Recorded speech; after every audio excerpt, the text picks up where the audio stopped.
পশ্চিমবঙ্গের বর্ধমানের খাগড়াগড় বিস্ফোরণের তদন্তে এবার বাংলাদেশে আসতে চায় ভারতের জাতীয় তদন্তকারী দল এনআইএ।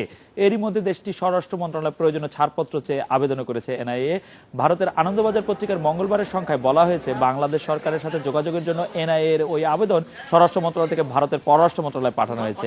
ঢাকা ছাড়াও সীমান্তবর্তী জেলা রাজশাহী ও সাতক্ষীরাও তদন্ত করতে যাওয়ার পরিকল্পনা নিয়েছে এনআইএ। বাংলাদেশের সরকারের অনুমতি দিলে আগামী 9 অথবা 10 নভেম্বর ঢাকায় আসতে পারে 4-5 সদস্যের তদন্তকারী দলটি।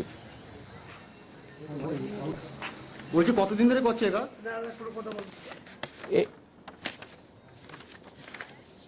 এ বিষয়ে আরো জানতে আমরা কথা বলছি আমাদের প্রতিবেদক জনাব মাসুদ কার্জনের সাথে।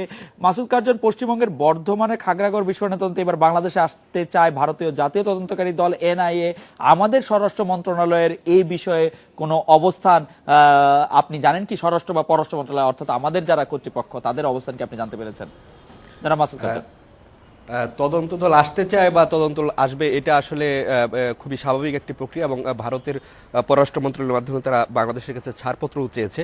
তো এখন পর্যন্ত যতটুকু তথ্য যারা পররাষ্ট্র এবং স্বরাষ্ট্র মন্ত্রণালয়ের সঙ্গে কথা বলে জানা গেছে যে আনুষ্ঠানিক যে প্রস্তাবটা, আনুষ্ঠানিক যে চিঠিটা, সেটা এখন পর্যন্ত আসেনি। সেটা আসার পরেই আসলে পর্যালোচনা করে ব্যবস্থা নেওয়া হবে। তবে একটি বিষয় বলে রাখা দরকার যে এই খাগড়াগড়ে বিস্ফোরণের পরে যে বাংলাদেশিদের আসলে নাম আসছিল, যে দুজন মারা গেছে শাকিল এবং স্বপন, তাদের দুজনের স্ত্রী কিন্তু আসলে ভারতীয় বা তারা যেখানে ছিলেন সেখানে কিন্তু বিয়ে করে তাদের দুজনের স্ত্রী কিন্তু সেখানে আছেন। পরে তাদেরকে আসলে পুরোপুরি যে বাংলাদেশে তারা এখান থেকে পালিয়ে এসে বাংলাদেশে আছেন বা বাংলাদেশে থাকতে পারেন বা তাদের সহকর্মীরা যাদের নাম আসছে, হাতকাটা নাসরুল্লাহ, তলহা শেখ, যে 4 জনের ব্যাপারে বলা হচ্ছে, হাতকাটা নাসরুল্লাহ, তলহা শেখ সহ সাজিদ সহ যে 4 জনের ব্যাপারে খুঁজতে চায় বাংলাদেশে, খুঁজতে তদন্ত করতে আসতে চায় বাংলাদেশ, তারা আসলে এবং যারা যেজন মারা গেছিলেন শাকিল এবং শাহাদত, তারা কিন্তু অনেক দিন থেকে 2007 সাল থেকে কলকাতা বা ইন্ডিয়াতে ছিলেন, ভারতে ছিলেন। এরকমটি কিন্তু বাংলাদেশের গোয়েন্দা সংস্থা বারবারই কিন্তু তাদেরকে জানিয়েছিল যে এরকম জঙ্গিরা কিন্তু বাংলাদেশে এখান থেকে গিয়ে সেখানে আশ্রয় নিয়ে নানান অপকর্ম চালাচ্ছে, জঙ্গি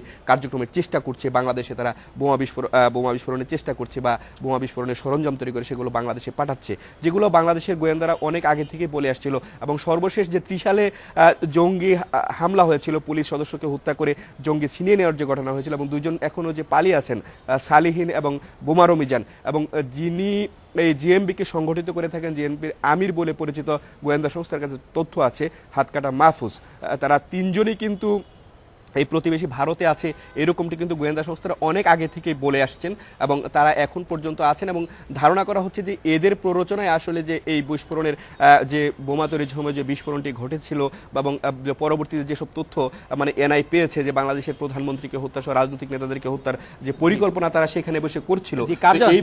কার্জন, ভারতীয় জাতীয় তদন্তকারী দল বাংলাদেশে কোন জায়গা থেকে শুরু করতে চায়, কোথায় কোথায় যেতে চায়, এই সম্পর্কিত কোনো ম্যাপ কি আমাদের জানা আছে এই মুহূর্তে? তারা যেটি বলেছে, তাদের আমরা কলকাতা থেকে যে প্রকাশিত খবর আনন্দবাজার, সেখানে তারা সাতক্ষীরা এবং রাজশাহীতে যেতে চায়, সেখানেই তারা প্রাথমিক তদন্ত করতে চায় এবং এদের বাড়ি সেখানে বা এরা সেখানে একটি শেখর থাকতে পারে এরকমটি তার ধারণা করছেন।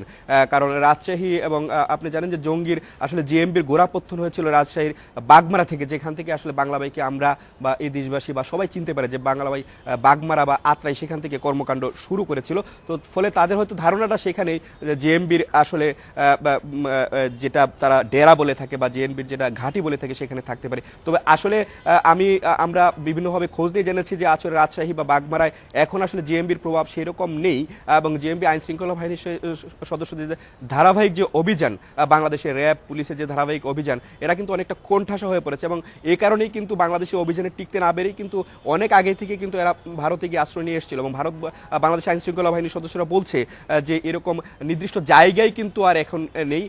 তবে আইন শৃঙ্খলা বাহিনীর সদস্যরা বলছে যে এবং স্বরাষ্ট্র পররাষ্ট্রমন্ত্রী 2 জায়গা থেকে বলা হচ্ছে জঙ্গিদের বিরুদ্ধে যে আন্তদেশীয় যে অভিযান বা আন্তদেশীয় যে বিভিন্ন রকম তৎপরতা চলছে, সেই ক্ষেত্রে হয়তো ভারতীয় গোয়েন্দা সংস্থা পররাষ্ট্র মন্ত্রণালয় যে অনুমতি দেয় বিবেচনা পর্যালোচনা করে সেক্ষেত্রে কাজ করতে অনেক সহযোগিতা, ভারতে অনেক জঙ্গি আত্মগোপনে আছে। কার্জন, আরেকটি বিষয় হচ্ছে যে এই ঘটনায় কি বাংলাদেশের কোনো তদন্ত দল এই মুহূর্তে এই ঘটনাটি কোনো তদন্ত করছে? তাদের কোনো তদন্ত দলের কোনো দলকে কি ভারতে পাঠানোর কোনো পরিকল্পনা আছে বাংলাদেশের আইন শৃঙ্খলা সংস্থার? না, এখন পর্যন্ত সেটি নেই এবং বাংলাদেশের যে আইন শৃঙ্খলা বাহিনীর সদস্যরা তারা তো বরাবরই বলে আসছে, যেমন তারা বেশ কয়েকজন, কিছুক্ষণ আগে আমার একজন আইন শৃঙ্খলা বাহিনীর সদস্য উচ্চপদস্থ কর্মকর্তার সঙ্গে কথা হয়েছিল, তারা বলছিল যে বারবারই যে এরকম জঙ্গি শাহাদত এই হাতকাটা মাহফুজ, তারপরে হচ্ছে যে বোমা রমিজান সালেহীন, তারা তিনজনই কিন্তু ভারতে আছে এরকম কিন্তু বেশ কিছুবারই বলে আসছিল, এবং তারাও কিন্তু সেই তদন্তের জন্য তারা সেখানকে গোয়েন্দা সংস্থার সঙ্গে কথা বলা হচ্ছে। এবং বাংলাদেশের গোয়েন্দা সংস্থা কিন্তু বা ইন্ডিয়ার সবসময়, যেহেতু একটি প্রতিবেশী দেশ, বড় দেশ, সবসময় কিন্তু তারা বিভিন্ন রকম সহযোগিতা বা বিভিন্ন রকম তথ্য আদান প্রদান করে থাকেন, বিশেষ করে এই জেএমবি বা জঙ্গি সংগঠনের তার জন্য ক্ষেত্রে। আপনাকে ধন্যবাদ। বর্ধমানের বিস্ফোরণের তদন্তের বিষয়ে আরো জানতে কথা বলছে আমাদের কলকাতা সংবাদদাতা জয়ন্ত চক্রবর্তীর সঙ্গে। জয়ন্ত চক্রবর্তী, পশ্চিমবঙ্গের বর্ধমানের খাগড়াগড় বিস্ফোরণের সাথে বাংলাদেশে কিছু উগ্রবাদী জড়িত, এইরকম কথাবার্তা বিভিন্ন দেশ মানে আমাদের এবং ভারতের সংবাদপত্রে ছাপা হচ্ছে। ভারতের কারা তাদের সহায়তা করেছে এই বিষয়ে কোনো তথ্য এই মুহূর্তে আপনার কাছে আছে কিনা জয়ন্ত চক্রবর্তী? হ্যাঁ, ঠিকই বলেছেন। তার জন্য এইমাত্র যেটি বলেছেন সেটি হচ্ছে যে বাংলাদেশে জঙ্গি দমনে যে উল্লেখযোগ্য ভূমিকা নেওয়া হয়েছে, তার ফলে বাংলাদেশের এই যে জামাতি মুজাহিদিন এবং এই যে সমস্ত জঙ্গি চরমপন্থী সংগঠনগুলি রয়েছে, তারা তাদের কর্মকাণ্ড খানিকটা বিস্তৃত করেছে এপার বাংলায়। পোরাস বর্ডার যেগুলি আছে, অর্থাৎ অনিয়ন্ত্রিত সীমান্ত যেগুলি আছে, সেগুলি পেরিয়ে তারা অনেকেই ডেরা বেঁধেছে। এবং ঠিকই কথা বলেছেন, এখানে তারা দীর্ঘদিন ধরে দীর্ঘমেয়াদী পরিকল্পনা নিয়ে এখানকার মেয়েদের বিয়ে করে এখানকার নাগরিকত্ব কেউ কেউ অর্জন করেছেন, এবং তারই সুবাদে খাগড়াগড়ের বিস্ফোরণ কাণ্ডে এই বাংলাদেশিদের নাম উঠে এসছে। এনআইএ তদন্তকারী দল যারা যেতে চাইছে বাংলাদেশে, তারা স্বরাষ্ট্রমন্ত্রীর কাছ থেকে অনুমতি চেয়েছে। স্বরাষ্ট্রমন্ত্রী সেটি বিধিবদ্ধ পদ্ধতিতে কয়েকদিনের মধ্যেই বাংলাদেশ সরকারকে জানাবে। এবং যেহেতু ভারত এবং বাংলাদেশের মধ্যে অত্যন্ত সুসম্পর্ক রয়েছে, তারা আশা করছেন তারা সেই অনুমতি পেয়ে যাবেন। তবে কোনো অপরাধীকে খুঁজতে নয়, তারা যেটি যেতে চাইছেন সেটি হচ্ছে যে যেভাবে পোরাস যে বর্ডার, সেই বর্ডার দিয়ে যেভাবে আদান প্রদান হচ্ছে জঙ্গিদের, এবং একই সঙ্গে বিস্ফোরক এবং ইম্প্রোভাইজড এক্সপ্লোসিভ ডিভাইস ভারত থেকে পাচার করা হচ্ছে, সেই বিষয়গুলি কোন রাস্তা দিয়ে যাচ্ছে, কোন পথে যাচ্ছে, রাজশাহী এবং সাতক্ষীরা তাদের নজরে থাকলেও তারা বিভিন্ন জায়গায় অনুসন্ধান চালাবেন এবং তারা চট্টগ্রামেও যেতে পারেন। বিশেষ করে কক্সবাজার এবং রাঙামাটি অঞ্চলে তারা অনুসন্ধান করতে পারেন এমন খবর রয়েছে, কারণ সেখানে কিছু জঙ্গি ঘাঁটি রয়েছে এবং সেগুলি তাদের অনুমান যে কোথাও কোথাও দেখে মনে হচ্ছে আল কায়েদা এবং লস্কর-ই তৈবার সহায়তায় সেই ঘাঁটিগুলো তৈরি করা হচ্ছে, যেমন ভারতেও আল কায়েদা এবং লস্কর-ই তৈবা ব্যবহার করছে। জয়ন্ত, পশ্চিমবঙ্গের বর্ধমানে খাগড়াগড় বিস্ফোরণের তদন্তে যে ভারতীয় জাতীয় তদন্তকারী দল অংশ নিচ্ছে, এনআইএ যুক্ত হয়েছে, বিষয়টি রাজ্য সরকার কিভাবে দেখছে? রাজ্যের আইন শৃঙ্খলা বাহিনীর কি আলাদা করে কোনো তদন্ত করার উদ্যোগ আছে আমাদের দেশে এসে?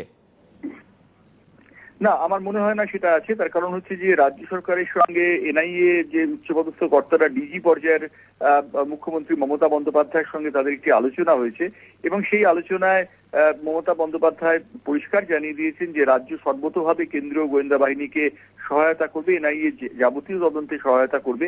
একটি ক্ষোভ ছিল, ক্ষোভ যে ছিল না সে কথা বলা যায় না। মমতা বন্দ্যোপাধ্যায় সেই ক্ষোভের কথা এনআইএ ডিজিকে জানিয়েছেন যে তারা যখন রাজ্যে তদন্ত করতে এসেছিলেন সেটি রাজ্য সরকারকে না জানিয়ে এসেছিলেন বিস্ফোরণ ঘটার একদিনের মধ্যে। সেটি তিনি বলেছেন যদি জানিয়ে আসা যেত তাহলে তা ভালো হতো। যুক্তরাষ্ট্রীয় কাঠামোতে ভারতের যে শাসন ব্যবস্থা চলে তা যুক্তরাষ্ট্রীয় কাঠামো, সেখানে কেন্দ্র এবং রাজ্যের যৌথ দায়িত্ব থাকে, সেটি তিনি জানিয়েছেন। কিন্তু একই সঙ্গে জানিয়েছেন যে তারা সব রকম সহায়তা করবেন, এবং এনআইএ এর পক্ষ থেকে একটি লিখিত বিবৃতি দিয়ে বলা হয়েছে যে রাজ্য সরকার তাদের তদন্তে সব রকম সাহায্য করছেন। সুতরাং আমার মনে হয় যদি এনআইএ তদন্তকারী দল বাংলাদেশে যায়, সেখানে রাজ্য সরকারের কিছু অফিসারও সেখানে যেতে পারেন, যারা ওই সীমান্তবর্তী যে অঞ্চলগুলি রয়েছে, অর্থাৎ ভারত বাংলাদেশ সীমান্তবর্তী অঞ্চলগুলি যেগুলি রয়েছে সেগুলি সম্পর্কে যারা খোঁজ খবর রাখেন, এরকম কয়েকজন সেই তদন্তকারী দলে থাকতে পারেন। এবং একই সঙ্গে জয়ন্ত, আপনাকে ধন্যবাদ। এডিটর স্পিক এবার একটি বিরতি নিচ্ছি, ফিরছি একটু পরে।